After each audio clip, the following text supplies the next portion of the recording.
Na casa do Fábio, a gente comemorou a inauguração da casa deles, da reforma. Eu postei o vídeo já no Facebook, não sei se vocês todos já viram, mas eu postei o vídeo lá, ficou muito legal. Você que está assistindo aí ao vivo, depois entra lá na página do Ministério, vai estar lá a reforma da casa do Fábio Daline, que é o projeto que chama Reformando, Mobiliando a Sua Casa. E eu creio que esse será o primeiro de muitos outros que estão por vir em nome de Jesus. E hoje durante o dia muitas coisinhas aconteceram para me deixar bem assim com meu coração amargurado. Sabe, aí tem hora que a gente pensa e fala assim, vamos parar com tudo, vamos desistir. Mas é bom quando a gente está junto, porque a gente sente a presença do Espírito Santo e a gente vê que não é assim. Os probleminhas vêm mesmo e Deus fica olhando para a gente para ver como é que a gente vai lidar com esses problemas. Essa é a intenção de Deus. Não é Deus que põe o problema, mas Deus está olhando. Porque nossa vida não é um mar de rosas. A gente passa por diversidades, por problemas, por situações difíceis. E Deus está o tempo todo nos olhando para ver como a gente vai sair. Porque dar glória a Deus e aleluia no momento de alegria é fácil. Agora no momento difícil, de dificuldade, de luta, de tristeza, você glorificar Deus, engrandecer o nome dele, é difícil, gente. É difícil mesmo. Mas amém. E eu quero hoje trazer uma palavra ao coração de vocês sobre santidade. E nós falamos alguma coisa no domingo passado sobre Sodoma e Gomorra, não foi isso que eu preguei? Sobre o porquê é que foi que Deus destruiu Sodoma e Gomorra. Todo mundo acha que dar-se a entender, claro, se você for lendo ali o Antigo Testamento, que foi por causa da promiscuidade dos pecados dele, mas em Ezequiel mostra qual eram os principais pecados. Que eles tinham fartura de comida, que eles eram soberbos e não estavam nem um pingo preocupados com a vida do seu próximo. Ou seja, Jesus ainda diz o seguinte, para outros lugares, no caso de Jerusalém, vai haver menor rigor quando houver a hora do julgamento do que Sodoma e Gomorra, do que Deus destruiu por causa disso. E quando Deus se refere a Jerusalém, Ele está se referindo aos seus filhos, porque os filhos de Jerusalém são os filhos de Deus. Foi para esse povo, o povo judeu que Jesus veio. E aí hoje, eu fui ministrado acerca de santidade. E por incrível que pareça, vocês acreditam que o texto que nós vamos ler aqui é relacionado ali antes da destruição de Sodoma e Gomorra? É muito interessante porque, eu fui ler Hebreus, que é óbvio que lá em Hebreus está falando sobre isso, mas da onde vai surgir a mensagem de hoje é justamente relacionado ali, no comecinho, quando Abraão vai ter uma conversa com Deus a respeito da destruição de Sodoma e Gomorra. Que Abraão começa a conversar com Deus e falar, não sei se vocês se recordam, Senhor, você vai destruir todo mundo lá, mas e se tiver 50 justos lá? Aí Deus fala, se tiver 50 justos eu não destruo, mas não tem. Mas e se tiver 40? Essa é a conversa que Abraão tem com Deus. Só que o mais interessante, antes de nós entrarmos para esse mérito, nesse contexto, eu quero deixar claro aqui que santidade, existem vários fatores para a santidade. Porque se você olhar no contexto litúrgico, no contexto eclesiástico, no contexto de igreja, quando fala em santidade, o que vem na tua cabeça? Uma pessoa certinha, que não faz nada de errado, uma pessoa santa. Porém, a Bíblia também diz, o Paulo também diz lá em Romanos capítulo 3, que não há um justo sequer, que a nossa justiça para Deus é trapo de imundícia. Então, como pode a gente então querer se santificar? Porque você vai falar, não pastor, mas aí a gente é santificado pelo sangue. Sim, somos santificados pelo sangue de Cristo. Porém, Paulo diz para nós sermos irrepreensíveis e nos santificarmos no nosso pensamento e nas nossas atitudes. Vocês já não são mais como antes. Não são mais daqui, como se ele dissesse assim, vocês não são mais pecadores. Agora vocês são santos. E a mente do santo tem que ser irrepreensível. E vocês têm que fugir de tudo tudo isso. Fujam de todo problema, de tudo aquilo que causa abominação aos olhos de Deus. Nós sabemos disso. Quando nós começamos a trilhar uma vida com Deus, muitas vezes somos acusados até de hipócritas. Porque aquela história é a seguinte: o cara fez tudo de errado a vida toda, aí depois ele se converte e vai para a igreja, aí ele acha que ele é santo, e aí os outros não prestam mais, aí quem não vai para a mesma igreja não tem a mesma fé que ele, vai para o inferno, e aí começa esses tipos de acusações. Mas relacionado ao tipo de santidade que eu quero trazer hoje, é num contexto além disso, além de atitudes, porque existe algo que nos move a ter uma atitude de santidade. Se eu perguntar para você aqui, o que te leva a buscar uma vida de santidade? Você vai dizer o que para mim? Jesus. Eu amo Jesus, quero ter uma vida com Deus, e eu sei que se eu tiver uma vida com Deus, eu vou buscar a santidade, eu vou começar a buscar um caminho diferente, eu vou começar a trilhar um caminho que vai agradar a Deus. E nessa caminhada, é muito comum a gente se confundir com: estou fazendo tudo certo, porque agora estou indo na igreja, estou lendo a Bíblia, estou orando, estou evitando falar palavrão, mudei a minha roupa, mudei a minha maneira de agir com as pessoas, então eu comecei a fazer tudo certinho, e a gente começa a levar isso para o lado seguinte: a partir de agora, Deus tem que olhar para mim de uma maneira especial. Mas Deus ama todas as pessoas de uma maneira igual. Aí você vai falar: então não vale a pena. Qual é a diferença então de eu levar uma vida em santidade, enquanto o cara que faz tudo errado, Deus ama ele do mesmo jeito? Deus ama do mesmo jeito, porém os resultados de uma vida com santidade são muito, muito, muito, infinitamente melhores de uma vida sem santidade. É aquela história do filho que mora perto e o outro que mora longe. Quem mora perto recebe mais. Se você tem buscado uma vida de santidade, automaticamente você com certeza vai receber mais de Deus. Não porque Ele vai te dar mais, não, porque Deus, Ele está como na parábola do filho pródigo, com a mesa preparada, o bezerro lá, o churrasco já feito, com a melhor carne, porque Deus não vai oferecer porcaria, com as vestes novas para te dar, a sandália nova, um anel para pôr no seu dedo. Deus está assim nesse exato momento. E às vezes você pode falar assim: mas pastor, eu não estou conseguindo viver esse melhor de Deus. O que está acontecendo? Eu não estou conseguindo sentir o gosto dessa mesa preparada, eu não estou conseguindo sentir o perfume das vestes limpas, eu estou me sentindo descalço, eu estou me sentindo abandonado. O que está acontecendo? Pode ser que de uma certa forma, Deus está falando com você nas maneiras mais simples, e você infelizmente não está com seus ouvidos atentos para escutar a voz do Espírito Santo de Deus.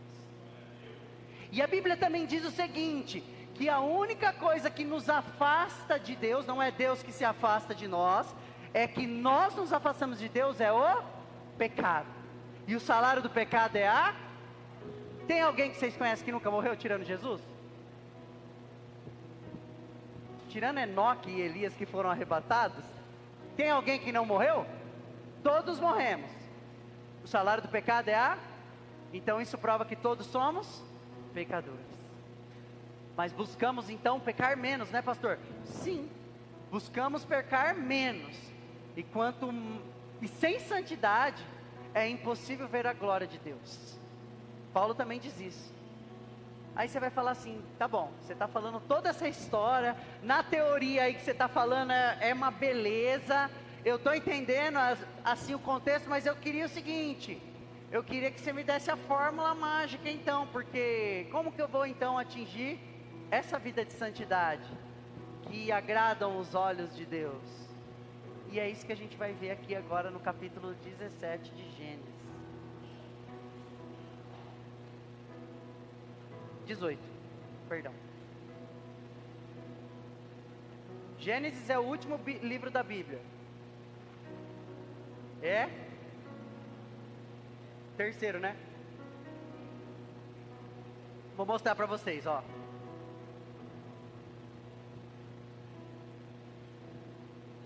Gênesis 18. O que está escrito aqui? É o último?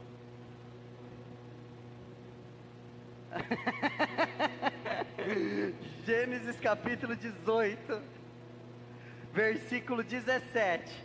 O que vocês vão escutar aqui vai ser hilário. Vai ser hilário o que vocês vão ler agora e ouvir.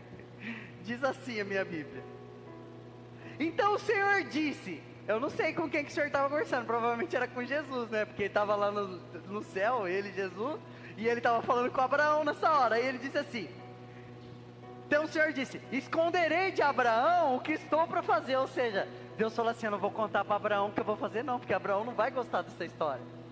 Só para recapitular um pouquinho, Deus um dia chega para Abraão e fala, Abraão, sai da sua terra, da sua parentela, da casa do seu pai, pega tua mulher e vai. E Abraão fala, nem pergunta para onde, vou te mostrar o lugar, você vai. Só que o que Abraão faz? Leva quem? Deus manda Abraão ir sozinho, mas Abraão leva Ló. Ele leva um problema junto com ele. Tem gente que se arrasta que é problema. E ele fez isso, ele levou Ló junto. Beleza, caminharam, chegou lá um dia, rolou uma briga entre ele e Abraão. Deus falou para Abraão o seguinte, fala para Ló escolher o lado que ele vai. Se ele for para a direita, você vai para a esquerda. Se ele for para a esquerda, você vai para a direita. Então o Abraão vai para Ló e fala, Ló, nós vamos ter que se separar, não está dando certo. Que lado você quer ir? A Bíblia diz aqui em Gênesis que Ló olha e vê pastos verdejantes, ou seja, lugar que manava leite e mel, um lugar abençoado, que era Sodoma e Gomorra. E Ló parte para lá, não sendo bobo, do Abraão deixa ele escolher, Ló vai para lá. Só que aquele povo estava fazendo um monte de coisa errada, que foi o que eu preguei no domingo passado. O povo tinha tudo sobrando, mas não estava nem aí. Deus abomina isso. Quando você tem fartura e não divide, é abominável aos olhos de Deus essa atitude. Então Deus decide o quê? Destruir Sodoma e Gomorra. E aí é o que nós vamos ler aqui agora. Abraão, 17, então o Senhor disse, esconderei de Abraão o que estou para fazer. Abraão será pai de uma nação grande e poderosa, e por meio dele todas as nações da terra serão abençoadas. Pois eu o escolhi para que ordene aos seus filhos e aos seus descendentes, que se conservem no caminho do Senhor, fazendo o que é justo e direito, para que o Senhor faça vir a Abraão que lhe prometeu. 20, disse-lhe pois o Senhor, as acusações contra Sodoma e Gomorra são tantas, e o seu pecado tão grave, que eu descerei para ver o que eles têm feito, correspondente ao que têm ouvido. Olha só o que Deus fala, que vai descer do céu, para ir lá em Sodoma e Gomorra, ver se era verdade. Deus precisa descer do céu para saber o que nós estamos fazendo? Não precisa, né? Mas aqui Deus fala para Abraão que vai descer para olhar. E acontece que os homens partiram dali e foram para Sodoma. Mas Abraão permaneceu diante do Senhor. Abraão aproximou-se dele e disse, exterminarás o... Olha o que Abraão fez. Vou ler de novo. Os homens partiram dali e foram para Sodoma, mas Abraão permaneceu diante de Deus. Abraão não saiu da presença do Senhor, continuou lá falando com Deus. Então Abraão aproximou-se dele e disse, e vai exterminar o justo com o ímpio? Abraão estava comovido com as pessoas da cidade de Sodoma e Gomorra, não era isso? Estava assim, com o coração partido, falando, Deus, tem tanta gente boa lá, o Senhor vai matar todo mundo, os bons e os ruins, Deus. Se houver 50 justos naquela cidade, Deus, o Senhor não mata, não acaba com tudo. Deus falou o que para ele? Se tiver 50 justos, eu não acabarei com a cidade. Só que agora, se a gente for olhar para Abraão, Abraão na verdade não era um bom samaritano que estava preocupado com as 50 pessoas, com quem tivesse lá que era bom. Abraão estava preocupado com quem, gente? Com Ló. Abraão estava preocupado com Ló. Então Abraão deu uma amiguezinha, Deus assim. Falou, Deus, 50 lá, né? Porque eu já aproveita, Ló vai estar no meio, tomara que Ló seja uma pessoa boa, e aí ele não mata. Só que aí Abraão foi apertando Deus. E Deus falou, não tem 50, 40, não tem 40, 30, não tem 30, 20, não tem 20, 10. O Abraão para. Só que o mais legal disso daí é que nesse meio dessa conversa que Abraão estava tendo com Deus, Abraão fala uma coisa aqui muito impressionante, e isso me levou a entender o que é santidade. Uma das características da santidade. Deixa eu achar aqui.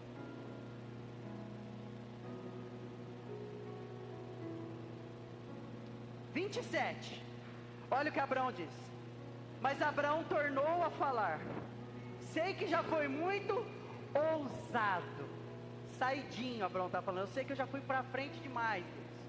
Eu não deveria estar falando isso com o Senhor, mas eu vou falar, a ponto de falar contigo. Abraão estava entendendo o seguinte, que só o fato dele falar com Deus já era ousadia, porque Abraão entendeu uma coisa que nós vamos ler aqui agora,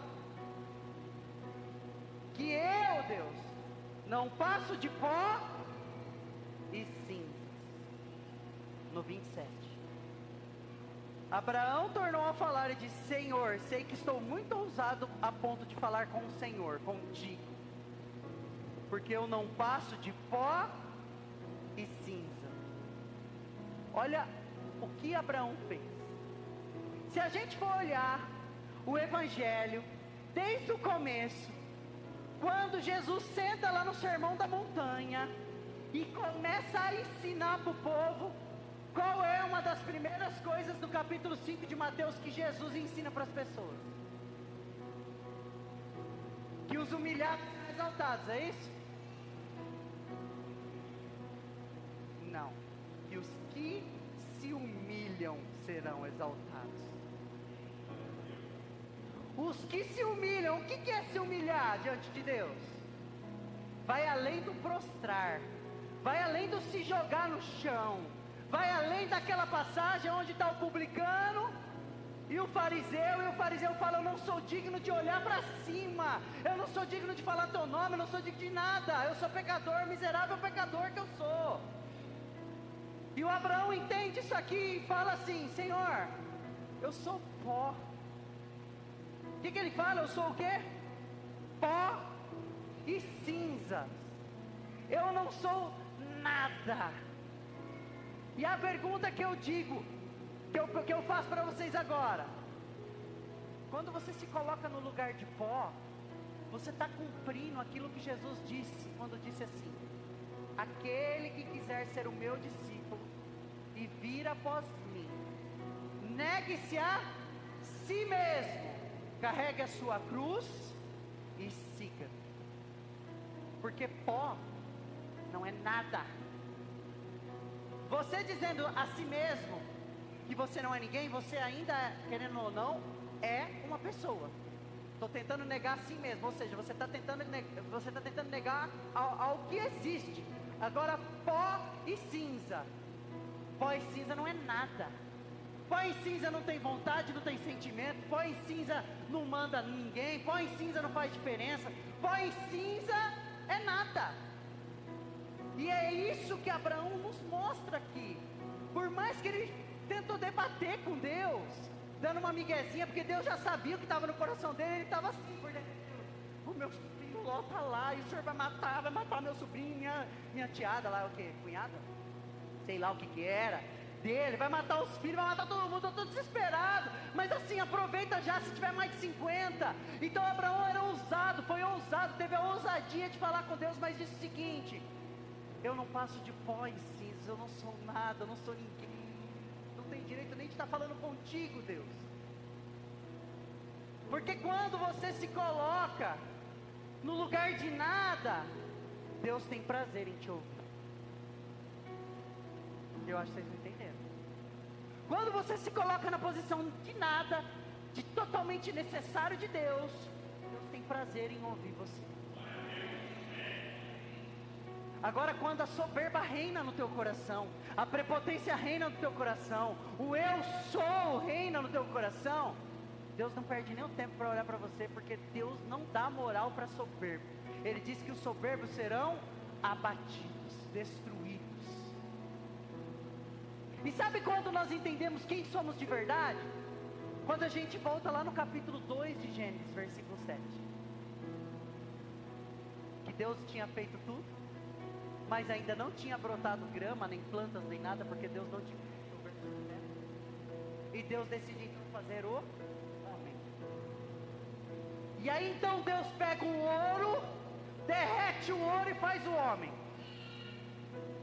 Tá certo? Ah, mas tem uma música que diz que nós somos joia rara, ouro puro de Ofir. Deus pega uma esmeralda gigante e esculpe o homem na esmeralda.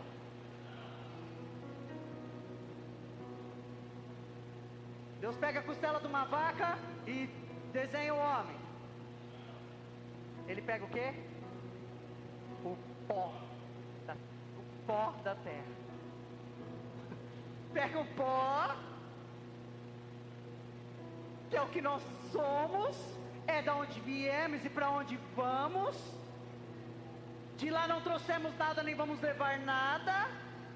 E encaixa já o Jesus dizendo o seguinte: buscai primeiramente as coisas do alto e a sua justiça, porque a única coisa que você vai levar aqui, dessa terra, desse plano, dessa vida aqui, é a palavra, é o que você viveu com Deus, é o que você gerou de amor. Porque Paulo diz o seguinte: se não existisse amor, de nada, se eu desse o meu corpo para ser queimado, mas não tivesse amor, não serviria para nada. Deixa eu te explicar uma coisa. Quando você queima o corpo, que vira pó, sim. Olha o que Abraão entendeu. E aí muitas vezes a gente olha esses caras aqui da Bíblia e vê que esses caras viveram coisas extraordinárias com Deus e fala assim: Deus, por que esses caras viveram isso e eu não consigo viver nada? Porque na maioria das vezes a gente nunca entende onde é o nosso lugar e quem é que nós somos de verdade. Porque quando Jesus diz que os que se humilham serão exaltados, é que Deus tem prazer de levantar aqueles que se colocam debaixo do jugo dele. É que Deus tem prazer de colocar em pé, de pegar aqueles que não são, para confundir os que são. A Bíblia diz assim que Jesus veio para os loucos, para confundir os sábios. Ou seja, nós somos tudo doido, porque nós acreditamos numa coisa que nós não vemos. Só que na maioria das vezes a gente começa a seguir a nossa vida religiosa e acha que buscar a santidade, ficar sem fazer aquilo, sem assistir um negócio, sem mudando de roupa, deixando de falar isso, aquilo, já é o suficiente. E isso na verdade é o mínimo que qualquer pessoa tem que fazer para ser uma pessoa digna e honesta.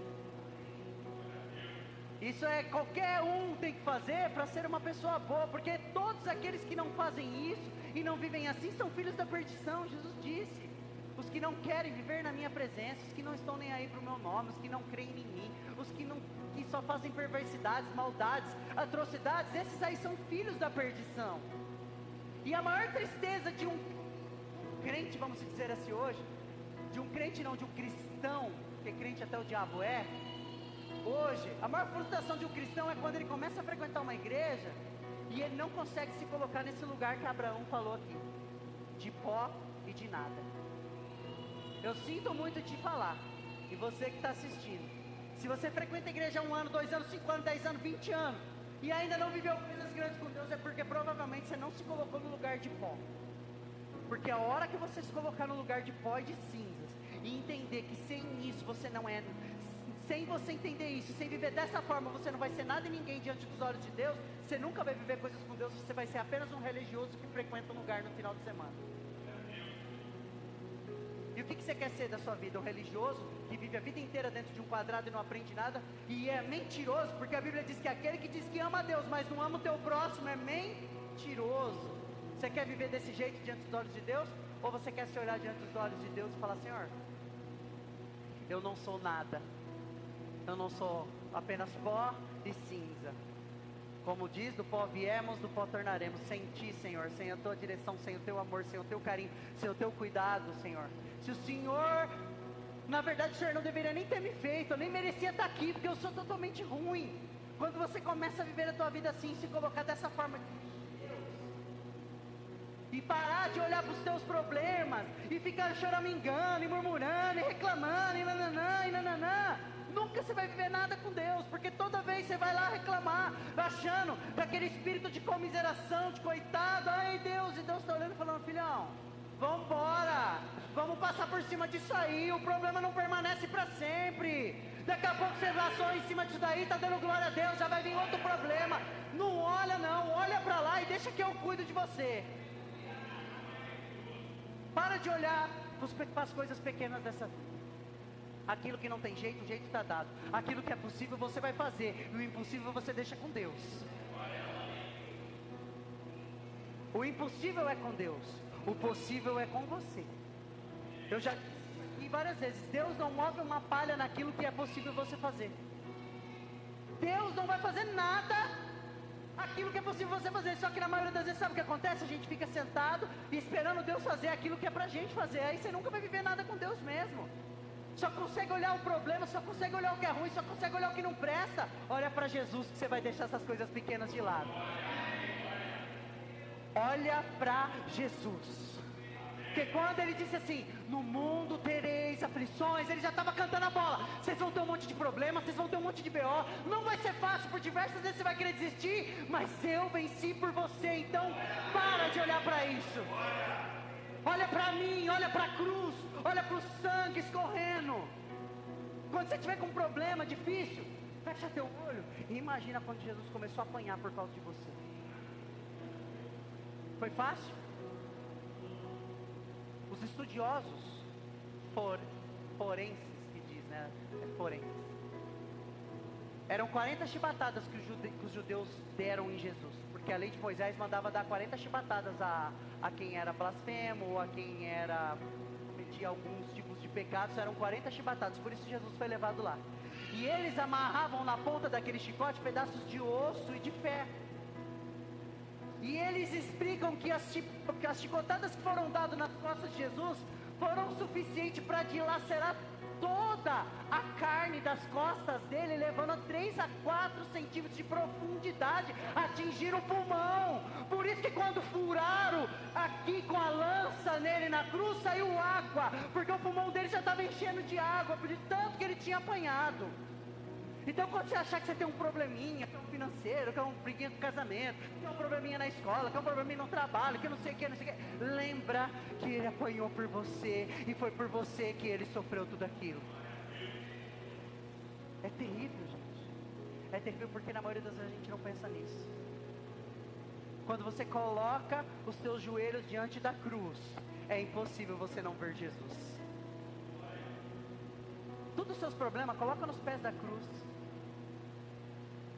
Tudo. Tá difícil?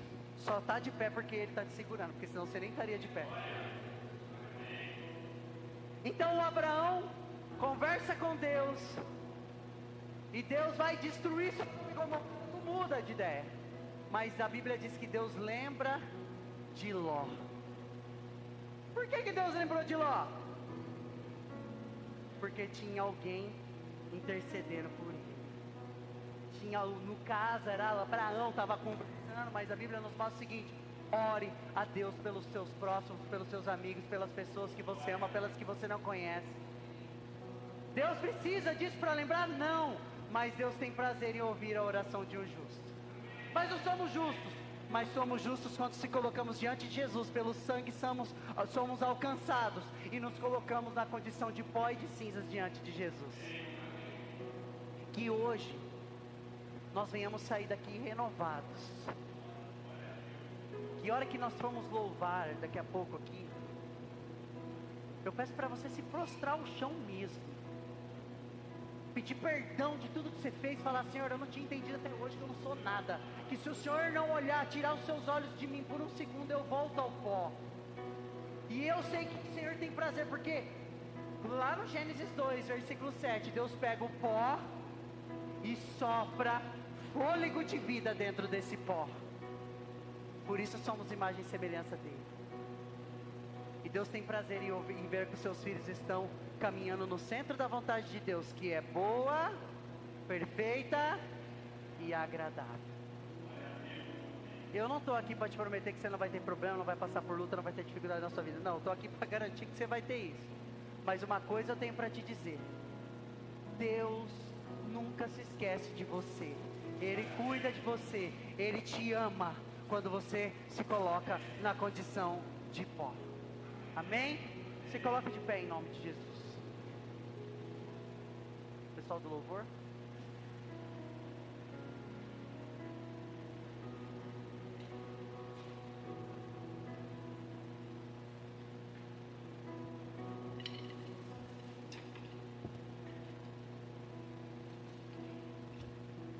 Senhor, nós hoje entendemos aqui, Pai, que nós não somos nada, Senhor. Que o nada não tem vontade, não tem desejo.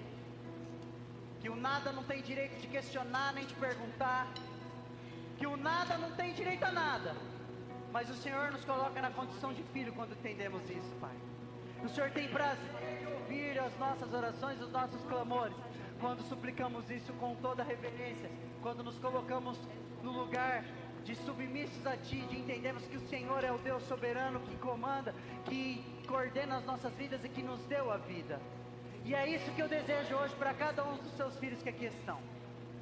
Que eles venham entender profundamente, Pai, profundamente, qual é o nosso lugar diante do Teu reino. Por um lado somos pó e cinza, e por outros fomos chamados para serem cooperadores com a Tua obra e com o Teu reino. Que nada, nenhuma porcaria, nada desse mundo possa nos afastar do amor de Deus que está em Cristo Jesus. Assim como Paulo diz em Romanos, que nem a morte, nem a altura, nem a profundidade, nem a distância, nem anjo, nem nada pode nos separar do amor de Deus que está em Cristo Jesus. Eu peço, Senhor Deus, com ousadia, assim como teu filho Abraão fez, que o Senhor possa hoje tocar nos nossos corações e limpar nossos corações. De toda tristeza, de todo rancor, de toda avareza, de toda soberba, de toda arrogância, de toda incredulidade, de toda murmuração, de tudo aquilo, Senhor, que possa nos afastar de Ti.